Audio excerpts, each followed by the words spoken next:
오늘 이 예배의 현장에 나오신 모든 분들에게 하나님께서 말씀으로 찾아와 주시기를 주님의 이름으로 축복합니다. 성령 충만 받으시고 질병이 치료되고 앞길이 열리고 하나님의 인도하심을 놓치지 않는 큰 복 받으시기를 주님의 이름으로 축복합니다. 아멘.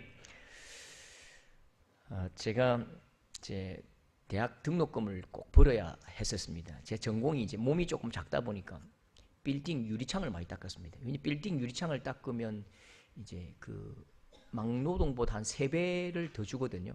그때 한 4만 원 받을 때 제가 한 12만 원씩 받고 25층에서 빌딩 유리창을 쫙 닦고 내려왔던 기억이 있는데요. 근데 이제 그 인력 시장에 이제 나가면 일을 찾는 사람이 있고 또 사람을 찾는 일꾼을 찾는 사람들이 있지요. 대부분은 이렇게 그 인력 시장에 이렇게 먼저 온 순서대로 보내주거든요. 근데 나가긴 나가는데 이게 몸값이 다릅니다. 저도 그 빌딩 유리창 닦기 전에 이제 막노동을 할 때에는 그냥 뭐 주는 대로 받는데요. 지금도 기억나는데 그 형님이 기억나요. 키가 정말로 키가 190이 되고요. 덩치가 막 몸무게 한 120kg 하던데 그 형은 이제 같이 이제 나가는데 이 아시바라고 비계를 정리하는 그 일을 하는데 그 형은 딱 사장님이 10만 원을 주고 모든 사람은 6만 원을 주더라고요.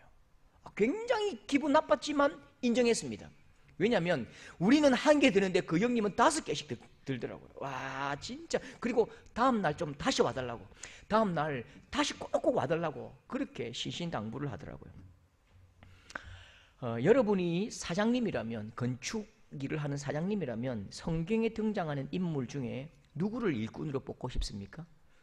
누구를 이 사람 좀 우리 일 좀 해달라고 그렇게 데리고 오고 싶은 사람, 한 돈 많은 더 주더라도 일을 시키고 싶은 사람 누굽니까? 예? 정확합니다. 예, 골리앗이죠. 골리앗.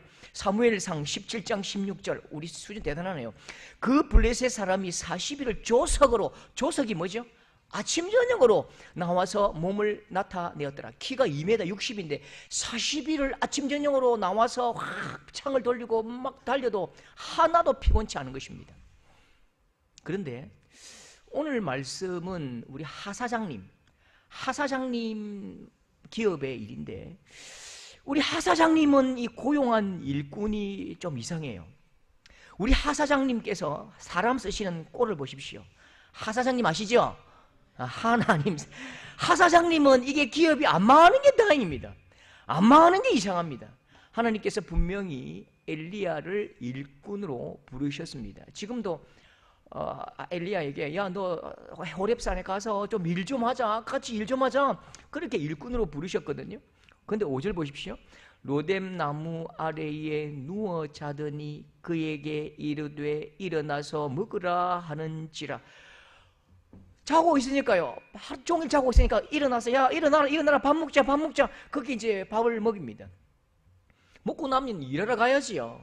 먹고 나면 일 가야 되는데 이게 완전 똥배짱입니다. 6절 보시면요.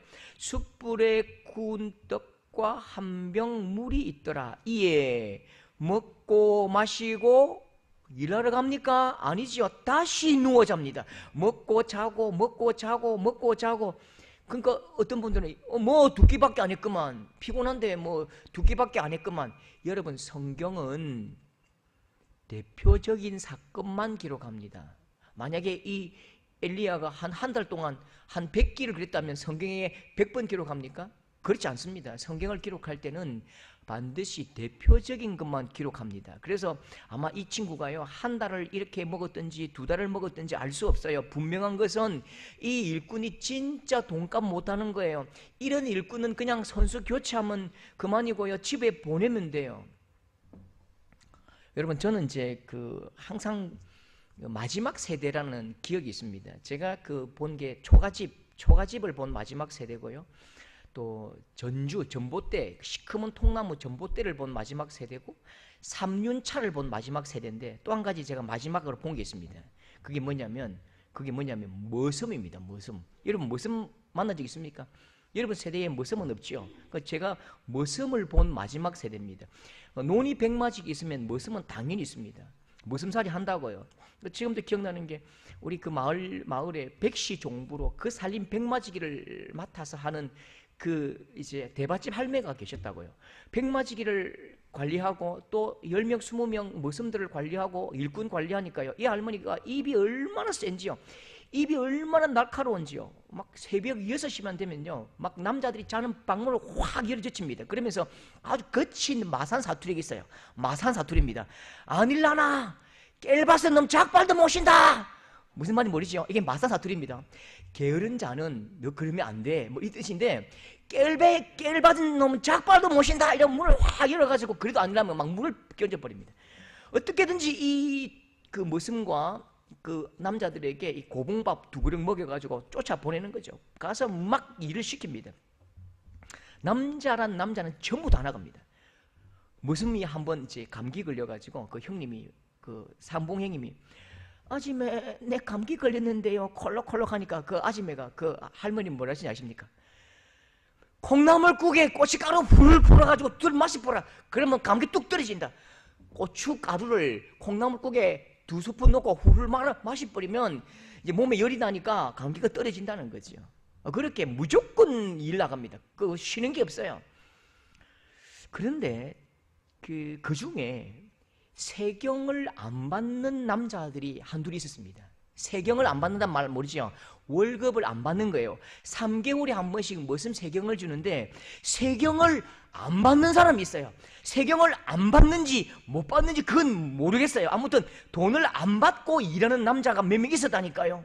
그 중에 남자가, 그중 한 총각이 21, 22살 총각이 감기가 심하게 걸려가지고 끙끙대고 누워있는데, 그 욕쟁이 할머니, 그 투박한 할머니가 그 거친 손으로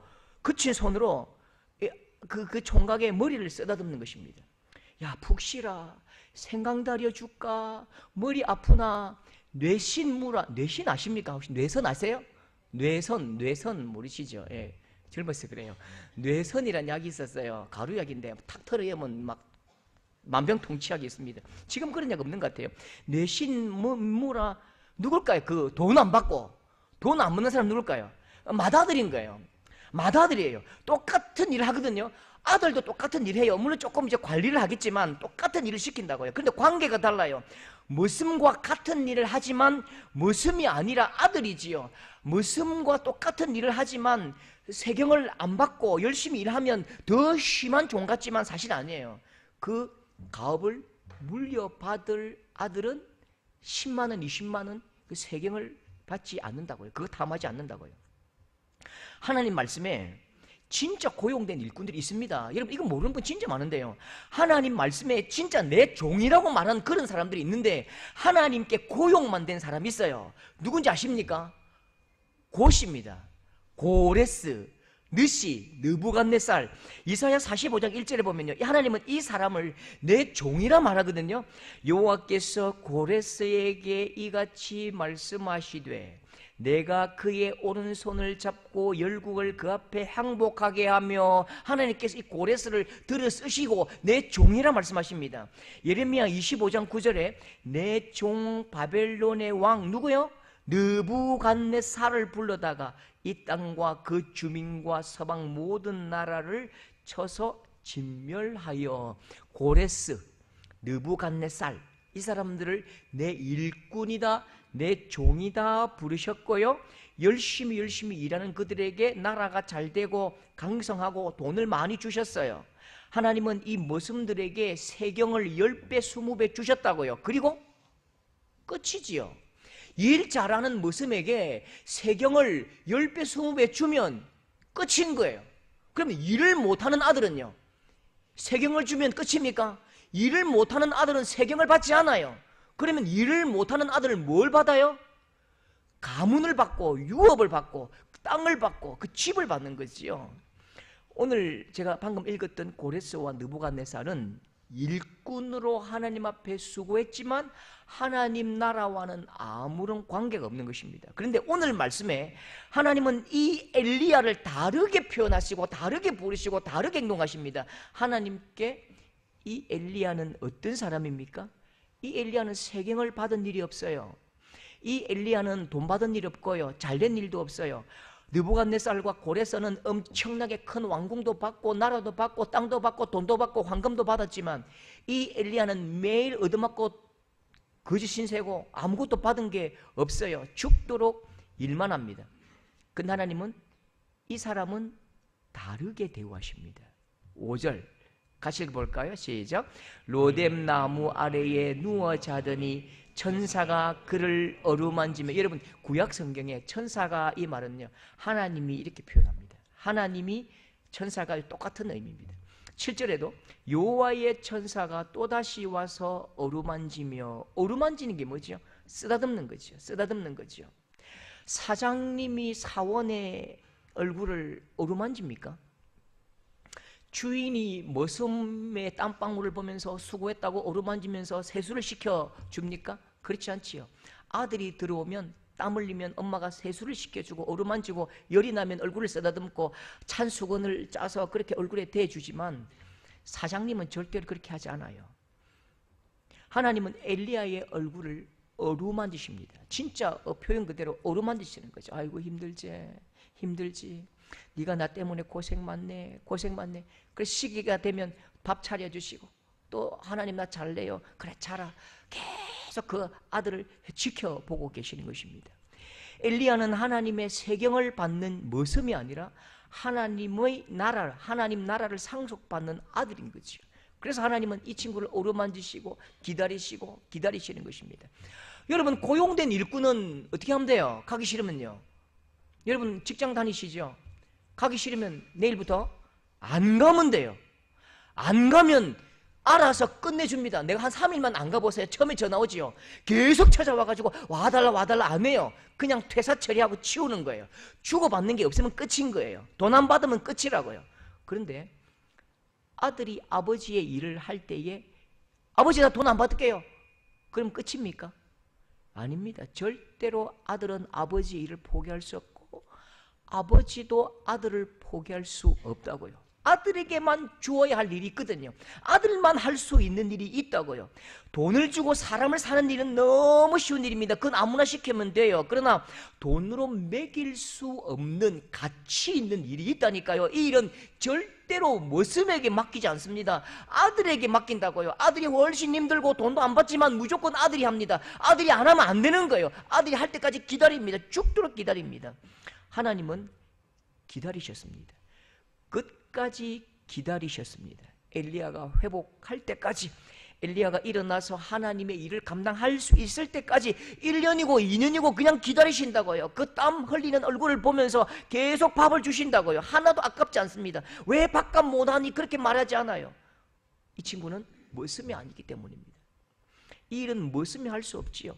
그래서 끝까지 기다리셔서 이 아들에게 그 일을 맡기십니다. 엘리야가 드디어 일어납니다. 8절에 이에 일어나 먹고 마시고 그 음식물의 힘을 의지하여 40주 40야를 가서 하나님의 산 호렙에 이르니라.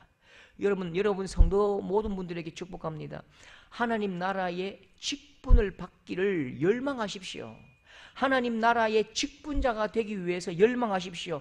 세경을 받는 일꾼이 아닙니다. 우리는 세경 받는 일꾼이 아닙니다. 월급 받는 직원도 아닙니다. 하나님의 아들이요 하나님의 딸입니다. 여러분 직분이 뭐냐고요? 직분은요 하나님 나라를 유업으로 받을 아들 중에 맞이가 되는 것입니다. 맞이가 되는 것입니다. 맞이에게는 뭘 주지요? 더 큰 짐을 줍니다. 장로가 되고 권사가 되고 장립집사가 되면요 그 사람은 교회의 모든 책임과 모든 무거운 걸 감당한다고요. 어깨에 다 하나님께서 짐을 지워주신다고요. 어깨에 짐을 지워주시는 것, 그건 맏아들이란 뜻이지요. 여러분 하나님 나라의 소중한 일에 더 큰 짐을 지워주실 수 있는 그 큰 어깨가 있는 모든 분들 될 수 있기를 주님의 이름으로 축복합니다. 여러분 우리가 일을 열심히 하면 어떻게 되지요? 일만 열심히 하면 지치겠지요. 하나님 일도 똑같습니다. 하나님 일도 우리가 교회 일도 일만 열심히 하는 분들이 있는데요. 일만 열심히 하면 반드시 영적인 침체가 옵니다. 본전 생각이 딱 납니다. 10절 보십시오. 본전 생각이 납니다. 그가 대답하되 내가 만군의 하나님 여호와 열심히 유별하오니 오직 나만 남았거늘 그들이 내 생명을 찾아 빼앗으려 하나이다. 지금 하나님 앞에 달려들지요. 내가 열심히 유별합니다. 하나님, 내가 하나님 앞에 열심히 유별해서 전부 일 다 했잖아요. 아무도 없는데 전부 다 도망갔지만 내가 하나님 일 다 했잖아요. 내 손 없이 일이 안 되잖아요 하면서 40일 40야로 호렙산에 가서도 하나님의 말씀을 듣고 그 사역의 현장으로 나가지 않고 굴에 숨어버립니다. 굴에 숨어 있으니까 하나님께서 굴에 찾아오신다고요. 그러면서 너 왜 여기 있어? 너 왜 여기 있냐? 그 하나님의 말씀에 내가 열심히 유별하니, 내가 열심히 했잖아요. 내가 진짜 열심히 했거든요. 너무너무 수고했거든요. 마음이 이렇게 변했습니다. 여러분, 내 성도들 마음의 연못에서 자꾸 은혜만 나가기만 하면 우리 마음이 어떻게 되겠습니까? 우리의 이 마음의 연못에서 은혜가 들어와야죠. 계속 은혜가 들어오고 더 은혜가 넘치고 넘치는 은혜가 흘러가야 되는데, 성도들 가운데는 계속 은혜 받는 일에는 조금 등하시하면서 계속 일만 하는 분들이 계십니다. 일만 하면 딱 그림대로 된다고요. 한번 그림 보여주실래요? 마음 흉년이죠. 마음 가뭄이죠. 마음 흉년, 마음 가뭄, 이런 분에게는 원망밖에 없는 거죠. 내만 죽도록 일했잖아요. 본전 생각나요. 다른 사람 전부 노는데 나는 왜 이래요? 나는 왜 이래요? 이런 마음에는요, 생명이 자랄 수 없고 거룩한 씨가 심겨도 같이 말라 죽어버리는 것입니다. 이런 사람 옆에는 어떤 좋은 사람이 가도 같이 말라 비틀어진다고요. 여러분, 하나님께서 우리를 부르신 이유가 뭐죠? 하나님께서 우리를 부르신 이유는 일을 시키려고 부르신 게 아닙니다. 하나님께서 우리를 일을 시키려고 부르셨다면 왜 우리를 부르시겠어요? 왜 저를 부르시고 여러분 부르시겠습니까? 골리앗 한 명이면 다 끝나는데요. 최홍만이 불러야죠. 이만기 불러야죠. 왜 우리를 부르십니까? 하나님은 일을 시키려고 부르신 게 아니고요, 사랑하기 위해 부르셨습니다. 우리를 어떻게 정의하십니까? 너는 내 아들이라 내가 너를 낳았도다라고 말씀하시는 것입니다. 여러분, 이사야 43장 21절 말씀 보시면요, 같이 읽겠습니다. 이 백성은 내가 나를 위하여 지었나니 나를 찬송하게 하려 함이니라. 이 말씀이 성경에서 가장 오해받은 말씀인데, 이 말씀 이런 말씀 아닙니다. 내가 사또고요, 내가 사또인데, 내가 왕인데, 야, 네 노래 한번 해봐. 노래 한번 해봐. 잘하네. 한 푼 줄까? 계속 노래해. 마치 뭐 누구에게 노래 시키듯, 그 뜻이 아닙니다. 이 백성은 내가 나를 위하여 지었나니 나의 찬송을 하리 함이니라. 이 말씀은요, 나의 영광과 함께하자. 아가스에 나오는 말씀이라고요. 내 신부야, 내 색시야, 나와 함께하자. 나의 영광에 같이 참여하자. 나의 잔치에 같이 참여하자. 나와 함께 노래하자. 아가스의 말씀 그대로 내 영광에 함께 해줄래? 나와 함께 나의 영광을 한번 노래해 줄래? 나와 함께 기뻐해 줄래? 그런 말씀입니다. 하나님은 우리를 기뻐하기 위해 부르셨다고요. 신앙생활 하면서 이게 짜놓은 행주처럼 막 얼굴이 이글이글해지고 막 흉악한 분은요, 한번 거울을 보셔야 돼요. 내가 이게 은혜가 없구나. 내 마음에 말라 비틀어져서 가뭄이 왔구나. 한 자매가 결혼하는데요, 앞에 있을 때 자매 결혼하면 제가 놀리거든요. 야, 너 결혼할 줄 아나? 결혼하면 뭐 할 건데? 그러니까 그 자매가 뭐요? 밥 할 줄 알아요. 그 김치 담글 줄 알고요. 오뎅 볶을 줄 알고요. 빨리 할 줄 알고요. 설거지 할 줄 알고요. 그다음에 시댁 가야 되고 뭐라길래, 야, 너 가사 도우미 취직했냐? 일하려고 결혼하냐? 결혼 왜 하죠?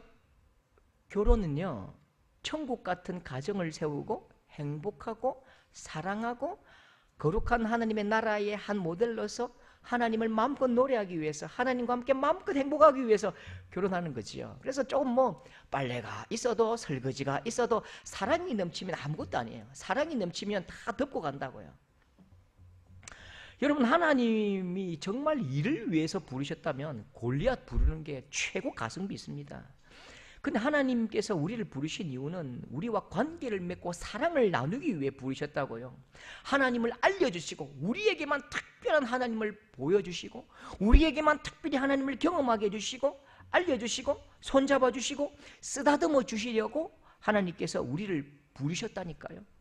자꾸 교회에서 일만 하면 이 모양이 됩니다. 10절 내가 여호와께 열심히 유별하오니 오직 나만 남았거늘 그들이 내 생명을 찾아 빼앗으려 하나이다. 하나님 나 힘들었거든요. 열심히 일했는데 왜 내가 이 모양 이 꼴이에요? 왜 내가 이 모양 이 꼴이에요? 하나님은 어떻게 이 엘리야를 회복시키시지요? 지금 엘리야의 문제는요, 왜 나만 남았거늘 내 생명을 찾으려고 이세벨과 아합이 나를 찾으려 오잖아요. 문제가 있습니다. 문제가 있어요. 확실하게 문제가 보입니다. 그런데 하나님은 문제를 해결해 주시지 않으십니다. 엘리야가 이렇게 말하면 그래 내가 너 문제 해결해 줄게.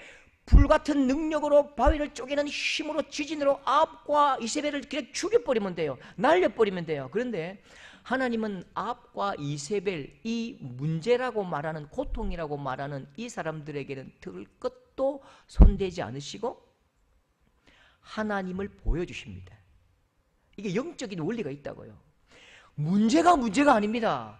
여러분 우리 성도들 삶에 많은 문제가 있지요. 근데 문제가 아니고요, 내 마음의 문제고 내 영적인 문제인데 이 마음의 그릇에 하나님으로 채워지지 않기 때문에 누가 말하는 족족 그것이 상처가 되고 아픔이 되지요. 큰 바닷물에 아무리 칼을 던지고 창을 던지고 바위를 던지고 오줌을 싸보십시오. 하나도 더러워지지 않아요. 여러분 삶에 문제가 크게 보인다는 것은 하나님이 작게 보인다는 것입니다.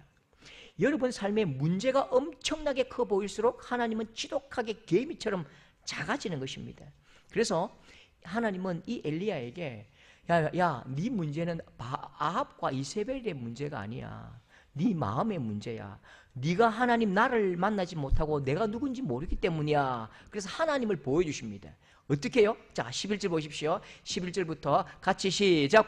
크고 강한 바람이 산을 가르고 바위를 부수나 바람 가운데에 여호와께 계시지 아니하며 바람 후에 지진이 있으나 지진 가운데에도 여호와께서 계시지 아니하며 불이 있으나 불 가운데도 여호와께서 계시지 아니하시더니 자, 이게 어떤 의미일까요? 그게 여러분과 이 엘리야와 우리 모두가 하나님을 기대하는 방식입니다. 하나님 어디 계십니까? 하나님 어디 계십니까? 하나님 보여주세요 하면 큰 강한 바람이 산을 막 짜게 버리고 바위를 부숴버리고 바람이 일어나서 전부 다 쓸어버리고 지진이 있고 지진 가운데 막 불이 붙어서 온 산과 온 천지를 태우고 무시무시한 능력의 하나님, 어마어마한 하나님, 엄청난 하나님, 우리 모두 다 이런 하나님을 기대합니다.